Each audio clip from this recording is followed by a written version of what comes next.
This is Business Therapy, healing businesses from the inside out through communication and emotional intelligence. I'm Diane Hansen, management consultant, and with me co-host Christine Salvo, therapist, certified mediator, and certified hypnotherapist. Good morning, everybody. Hello. Good morning, everybody. And today on the show, we have Michael Levin, the president and CEO of Custom Solution. He has launched numerous companies and built them into multi-million-dollar entities. He's a 3-time #1 international best-selling author when his books include #1 inspirational bestseller, Let Them See You Sweat, along with Sitting on the Same Side of the Table, The Art of Collaborative Selling. He's co-author of Jack Canfield's Chicken Soup for the Soul, The Road to Success. He's been on TV and radio shows around the country sharing his knowledge. He's appeared on Home Shopping Network and has been featured in Entrepreneur Magazine. Welcome to our show, Michael. Thank you, Diane. It's great to be here. It's so great to have you. Wow, what a list of publications and accomplishments and all of that. What would you say is your core specialty, your core business? At the moment, it's leadership. It seems like, especially, and I think you've probably seen this too, that up until the pandemic, businesses were thriving. And they had seen such growth, but hadn't had the chance to develop their people. And the people they promoted were those who were good at what they did, but they weren't necessarily good at leading others. Right. It became a little bit of a form of Peter principle there. You rise to your own level of incompetence. Yes, it did. And nowhere does that lack of competence shine more sometimes, especially in times of stress, than emotional intelligence and communication around emotional intelligence. Would you agree? Without a doubt. So what are some of the things that you're seeing out there in terms of what people are going through? What are some of the struggles? What are some of the stories that are out there? Mm-hmm. I think there's while there's struggles, there are real positives as well, too. And it comes back to the key topic I know you talk about, which is communication, in that I think inherently there is a divide between senior leadership and the front line. That are we really on the same page? Senior leadership just wants numbers, and the front line is looking to take care of themselves and their family.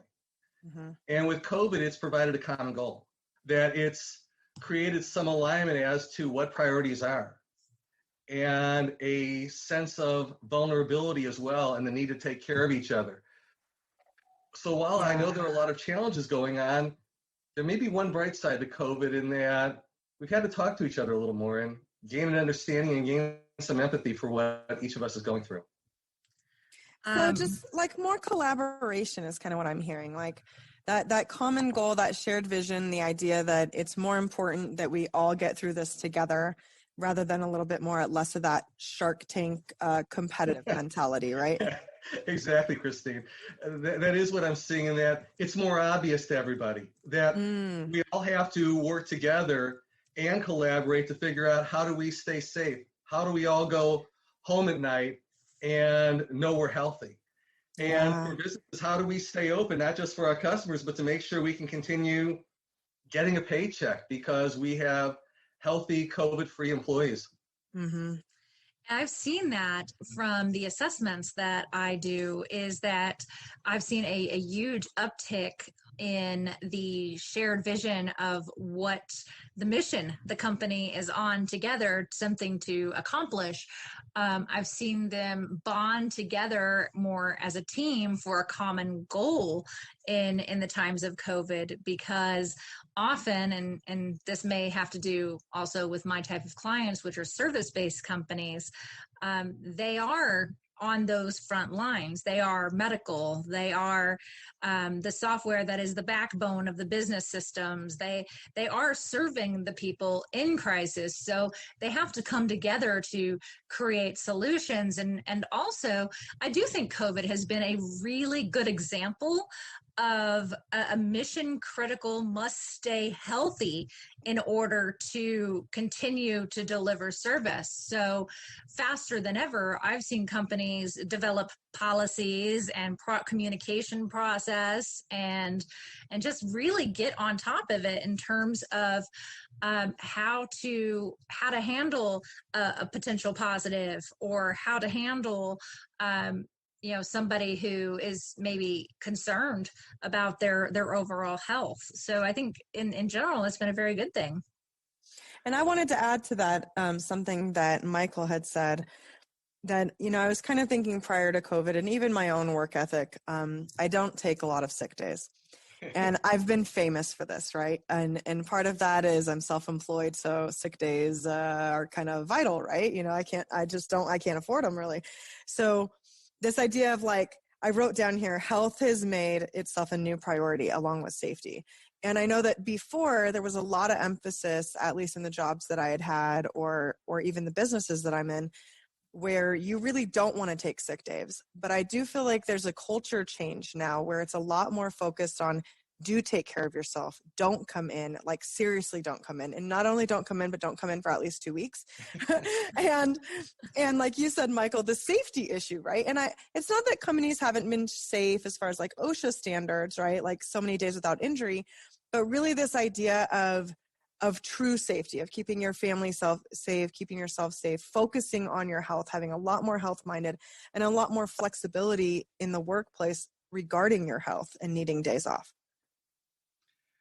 I agree. And it's interesting with what both of you brought up, that one of the things that hit me about 2 years ago in doing my workshops and keynotes was I realized how change got created. And it ties back to exactly what you said, that we typically start with a process. And when you start with a process, it has a tendency to fail. But if you have good, solid communication up front, which COVID lends itself to, we've got a common desired outcome, then to your point, Christine, there's a culture shift. So it goes communication first, then what's the culture shift? And there's a clear culture shift around a common safety goal as opposed to a disparate safety goal that most companies have. And now processes, to your point in your assessments, Diane, things change quicker because things are happening in the proper order and they're happening rapidly because we're all on the same page. So what does that conversation look like? What is the communication before the development of the process? What's the process for that? Okay, so can I tell you a funny story around that? Yes. Please. I'm sure you hear this when you ask your clients, well, what do they start with? Oh, we start with communication. Well, no, you don't. And one of the things in my workshops, there's an early exercise in which I ask them to pick a topic, something they need to talk to their team about, and put together a communication plan. That's it, just the communication plan, nothing else. One group wanted to do overtime, and I said, okay, what's your communication plan? They said their plan was to tell their employees if they needed more than 2 hours of overtime, they had to get it authorized. Wow, that's a communication plan? No, that's a process change. Communication is a process change. So I think we view communication differently. That your question is, it's such a good one, and it's really a lengthy one. I'm trying to think of okay, let me give you kind of what I would say is the quick answer to that one, and I can give a more detailed one. The first part is you have to understand how to give your employees a voice because they typically are not heard. Mm-hmm. And if managers are saying, I do listen to my people, that I really do take an interest in what they're saying. I was doing a workshop one time, and in my workshops, the participants form cross-functional teams to work on critical initiatives, innovations, and challenges. One of those innovations or initiatives was to ensure all employees had a career or development plan because it impacted everybody, and in communication, you need to make sure you're communicating with all impacted. I asked them to conduct focus groups with the front line and get their feedback, and I taught them how to run a focus group. After the focus group was over, I asked those who participated, and there were about 20 of them, back into the room. I asked them, what was that experience like for you? And one of them said, this woman said, this was so profound and also really sad. She said, this is the first time we have ever been asked our opinion on anything, not just here, but anywhere else we have worked as well. Wow. And I asked the others if they feel the same way, and they all agreed with her. Mm-hmm. So if managers think they're giving their employees a voice, chances are they are not. Right. And I think it's also important to drive home that the assessment alone is not the voice too, because many companies will do an employee survey. They'll take they'll take magic scores, employee satisfaction scores, and they'll take these and they'll do them once a year, and then there's no follow up to that. So the employees have given their opinion. They've been told that they're going to make a difference, but then there's no connecting loop to that communication. It goes from, I give my feedback, I pour my heart into this, and crickets. Right. Well, not only that, but I love the idea, back in the day, of the open door policy, right? Where managers are like, there's an open door policy, just knock. But then you're still having to talk to the person that you're typically intimidated by. And maybe there's a personality issue. Maybe you really just don't feel heard because the person's communication style is very aggressive or assertive, or you're shut down. Because there are times when people have made the attempts. And as a therapist, I should say, you guys are both in consulting and coaching. I'm a therapist, so I get the other side of the couch where they're like, I went to the boss like you told me to, and I tried to have this conversation, and I was completely shut down. And now I'm further back than I was before because I had the courage, I did the thing, and it wasn't received well. And so that reinforced to me that I shouldn't speak up. Christine, I'm curious too if you've seen this. I've heard another consultant make this statement, and it went around disc profiles, for example, that, and it makes sense to me, I'm curious for you, was they said if you could speak in the same language as the person you're talking to, if you're both drivers, for example, and you're trying to come to alignment around something, if you can both talk in the same language, you've got an 80% chance of doing so. If you are talking in disparate languages, one's a driver, one's a stabilizer, that drops down to 20%. Would that be accurate based on what you know? Absolutely. Yeah. And I think as far as if we're talking about management and interpersonal communication within a workplace, we have to recognize hierarchy. It does exist. So maybe outside of work, they would communicate fine. But because there's a power dynamic, someone's in charge and my salary's on the line, you don't know what that person's financial profile is. I used this example earlier in session today. I said, if you have minus $500 in the bank and you have a job interview, that's the most important interview of your life at that moment. If you have $10 million in the bank or a great job and you're going for an interview, you can kind of take it or leave it. And your mindset will matter. All of that matters. What's on the line for you matters. And so that's absolutely going to affect how you communicate, who you communicate with, and how assertive, confident, all of those things are. So the style matters, but I think the context matters too, and what's on the line. Right. And I think it's important also for any facilitator to know that, and especially any facilitators that we have listening who might, be in charge of having these conversations within their organizations, that it's important to set up the safe space for the conversation before you start having it. So set up that there are no consequences for anything that is said in this room. There are, if the CEO and the CFO are sitting in the room, the CEO and CFO are sitting there not because they want to lash out at you for what you say, but because this work really matters and they want to be on the same team and part of it. And not everything is going to be addressed today, but for everything that we do capture, we are going to capture, all of the ideas, everything that's collected here. So nothing is out of place or wasted. What are some other kind of best practices, Michael, for facilitating those difficult conversations, especially maybe when there may be some tension in the air? There are a couple things you can do. I have a 4-step methodology that I teach in my workshops to try and create a collaborative outcome. And I can share the steps with you briefly. It'll take a lot longer to go through. But the acronym is LACE. And what I teach them how to do is the first step is to listen to what the other person has to say and to listen without interrupting. The A is the hardest thing to do because as leaders, our natural tendency is to try and fix things. And your goal is not to fix.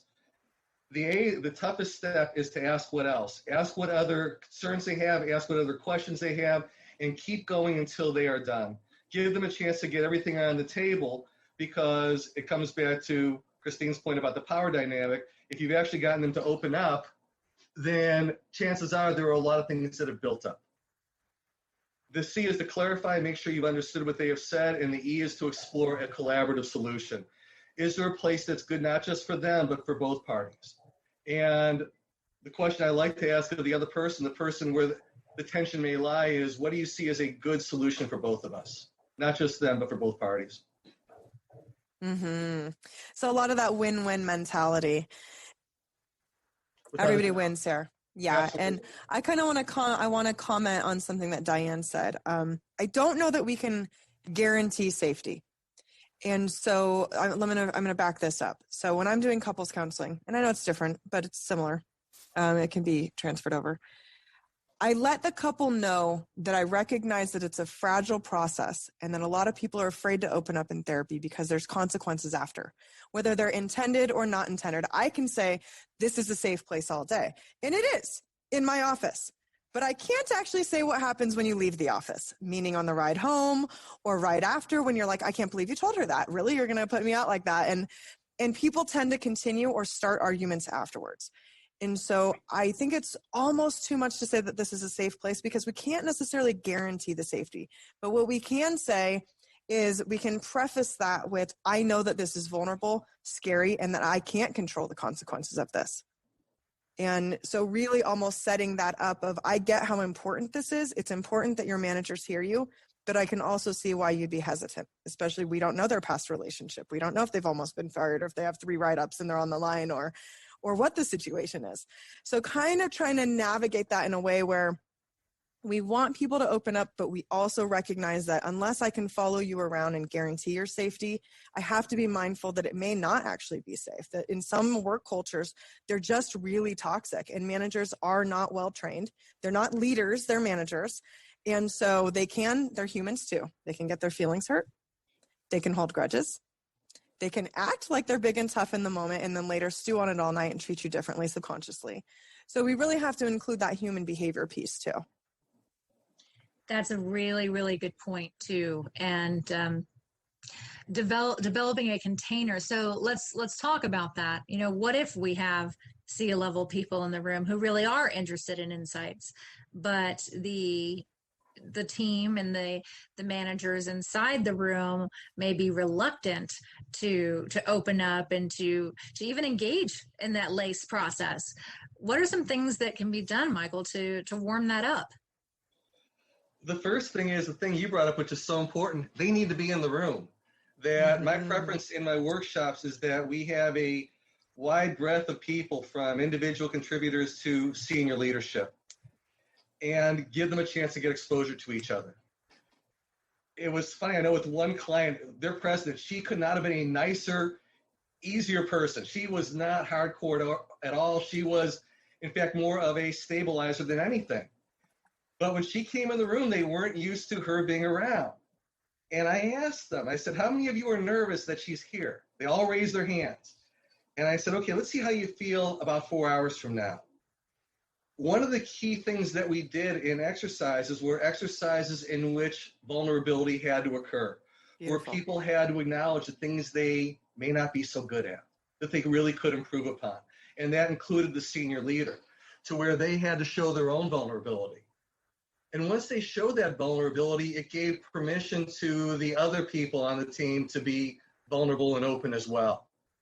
So as long as you can get that leader to be willing to do that, to be willing to show their warts, then their team will have a tendency to open up much more for them.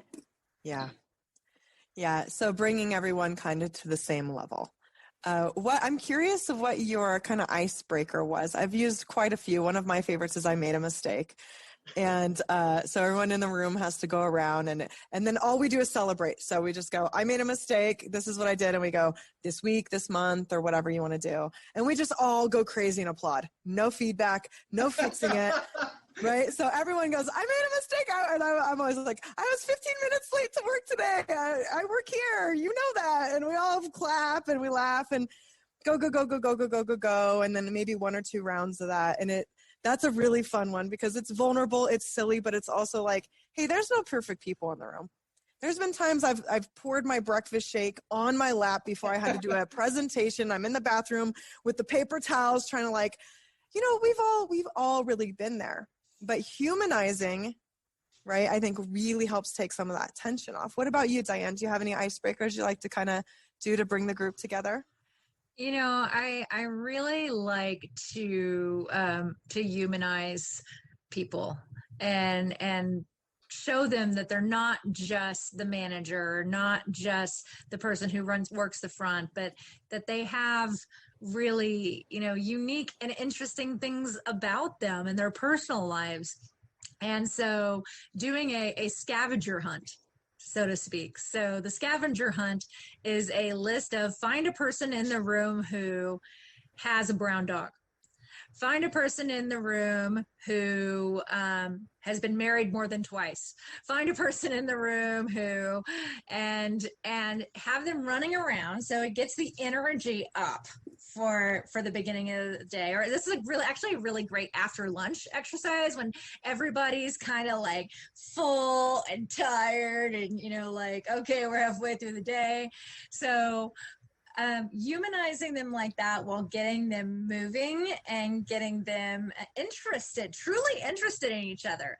And what I like to say is this isn't just like one and done. This is not a race. Dig deeper. Feel free to have some conversations. You have 10 minutes to do all of this, and it's going to fly by, but have some conversations, collect as many, but really start to get to know the people that you're working with, because you are working with people, not job titles. Mm-hmm. And once people understand that they are working with people, they tend to loosen up quite a bit too. So Michael, what about yours? We all get to share an icebreaker here. I like both of yours. I may borrow those. Please do. I have a couple different quizzes that I use for them.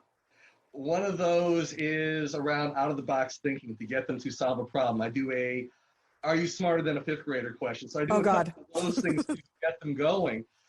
But I really like what you two are doing. I like those a lot. I think those are great icebreakers and a good way to get to know them. Can I go back for just a minute to something that you brought up a while ago, Diane? I think it's really important. It goes way back to when you talked about assessments and getting people to open up. And you talked about how companies will do their own annual review or some sort of feedback form from their employees. Have you found that employees, when they're doing a company form, are not going to open up? They don't know who's reading them. They don't know who's evaluating them. But if they talk to you, if they talk to me, they will tell us everything. Everything. Oh, yeah. So yes, I lead off every employee experience assessment that I do with this is an independently operated assessment. And I tell them by which company. And if you have any questions or you want to speak personally about what you've written, here's my email. Let's set up a time to talk. However, this survey is completely anonymous and all results will be handled by WhatWorks consultants, and they feel like they can say anything because I'm not the company. I'm totally separate. Exactly. We're just there to help make a positive difference. And I always share with them, Vegas rule applies in anything we talk about. The one that I thought was the funniest, I had this guy come back to me after we had done a half-hour interview. And he said, Vegas rule applies, right? I said, yes. He came back with 3 pages handwritten of all the company dynamics, including people who were stealing from other people. I knew everything. It was just wild. Wow. This guy was ready. He was like... I've been waiting forever for my chance. Where have you been? It's so true. And I don't do the sit down in front and have, snacks and coffee much right now, but that is one of my favorite things to do, especially when I'm diagnosing problems within organizations, is literally just to kick back and start doing my discovery face to face. And as they warm up to my energy, they spill more and more of the tea, so to speak.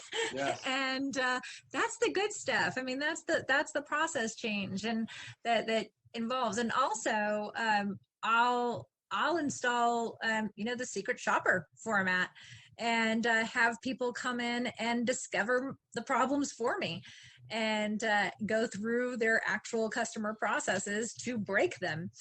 And that works fine as well. Who's the mole? Yeah. Well, it's interesting though, because the first time we find something and we find something big enough, they know exactly who the mole is. So I've already outed my mole.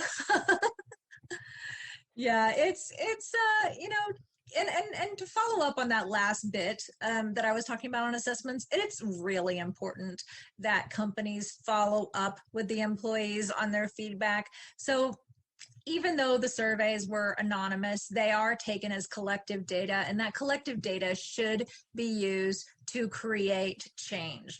Whether that's work groups that form out of it to create solutions, which is actually my favorite thing to do, is not just to have a process or a policy come from the top down, but to create a highly invested work group within the organization to create interorganizational change. But it's important that even if someone in the rank and file is not involved in that change, to know that something is happening. Something is happening as a result of the feedback that they took their time to give and to provide. And what I found with clients is that year over year, when employers do that and they keep their employees in the loop about the internal changes and the good things to come, and they actually follow through with those things versus giving a whole bunch of forward-looking statements and accomplishing maybe 20% of them, when they actually do have a clear communication and they keep it two-way, not just one survey a year, but year round, the results are really nice. You get an intra-company dialogue, Yeah. which is so important for continuous improvement. I have to share a quote with you guys that I just picked up yesterday during a group I was in, and I just love it, and I think both of you guys are going to love this too. Transparency and vulnerability are superpowers. And if we're bringing that into the business, if we're bringing that into our corporate groups, and we're really looking and we're sharing that for everyone. If you want your employees to trust you, transparency and vulnerability. If you want your supervisors to trust you, transparency and vulnerability. Because like you said, it is a two-way street. It all goes both ways. But if we're not willing to actually show up, say what we think, take that risk, nobody gets anywhere. We all just kind of stay with our feet stuck in concrete. So, Michael, you were such an amazing guest today. Where can our listeners find you if they want more information or to work with you or anything like that? Easiest place will probably be on my website, which is michaeljlevin.com. It's MichaelJLev as in Victor, IN.com. And the books you mentioned earlier, Diane, if anyone wants a complimentary e-version, just reach out to me and I'll be happy to send one out. That's amazing. I love it. Thank you so much. And it was just a pleasure having you. Yes, thank you so much. Diane. Thank you, Christine. It was a pleasure. Yeah, absolutely. This has been Business Therapy, healing businesses from the inside out through communication and emotional intelligence. I'm Diane Hansen, management consultant.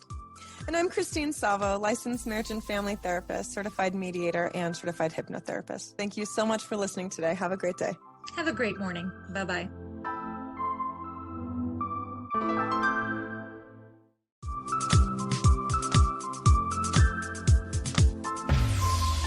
This is Business Therapy, healing businesses from the inside out through communication and emotional intelligence. I'm Diane Hansen, management consultant, with me co-host Christine Salvo.